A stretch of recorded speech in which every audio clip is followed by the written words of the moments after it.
Hello दोस्तों, नमस्ते, प्रणाम। मैं पूजा तिवारी आपके अपने यूट्यूब चैनल पूजा तिवारी अवधी गीत पर स्वागत करती हूँ।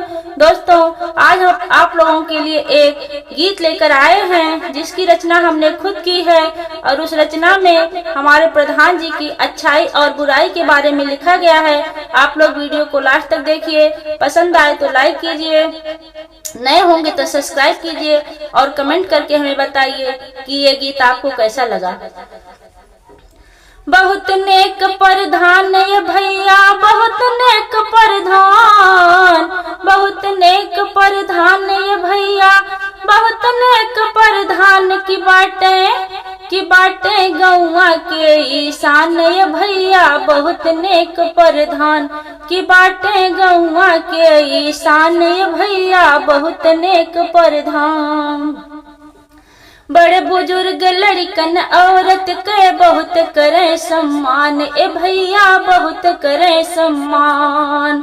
बड़े बुजुर्ग लड़कन औरत के बहुत करे सम्मान ए भैया, बहुत करे सम्मान।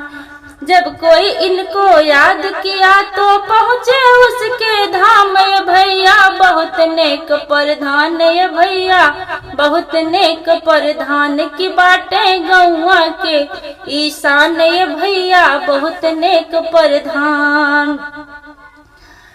घरे घरे और गांव मोहल्ला सब कर पूछे बात। घरे घरे और गांव मोहल्ला सब कर पूछे बात। किसी पे कोई संकट आवे तो धावे आधी रात ये भैया, बहुत नेक प्रधान ये भैया, बहुत नेक प्रधान की बाटे गौआ के ईशान ये भैया, बहुत नेक प्रधान। होली दिवाली से पहले घर घर दे मिष्ठान। होली दिवाली से पहले घर घर दे मिष्ठान। बड़ा कोई दिख जाए सामने शीश झुका के प्रणाम ये भैया, बहुत नेक प्रधान ये भैया, बहुत नेक प्रधान की बाटे गौआ के ईशान ये भैया, बहुत नेक प्रधान। यहाँ की चर्चा छोड़ो भैया, गली में इनका नाम। यहाँ की चर्चा छोड़ो भैया, क्षेत्र में इनका नाम। गली गली में लोग कहत हैं कलयुग के राम ये भैया, बहुत नेक प्रधान ये भैया, बहुत नेक प्रधान की बाटे गौआ के ईशान ये भैया, बहुत नेक प्रधान।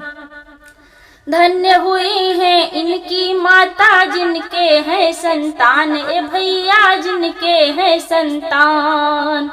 धन्य हुई हैं इनकी माता जिनके हैं संतान ए भैया, जिनके हैं संतान।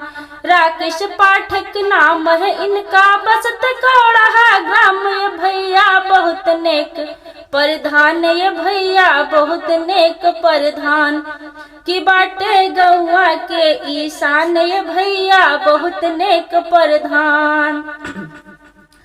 बहुत प्रधान आए और चले गए, किए नहीं कुछ काम ये भैया, किए नहीं कुछ काम।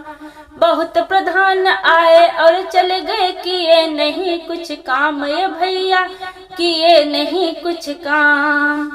जब से इनको मिली ए पदवी, जब से इनको मिली ए पदवी, रोड पटे हर ग्राम ये भैया, बहुत नेक प्रधान ये भैया, बहुत नेक प्रधान की बाटे गौआ के ईशान ये भैया, बहुत नेक प्रधान।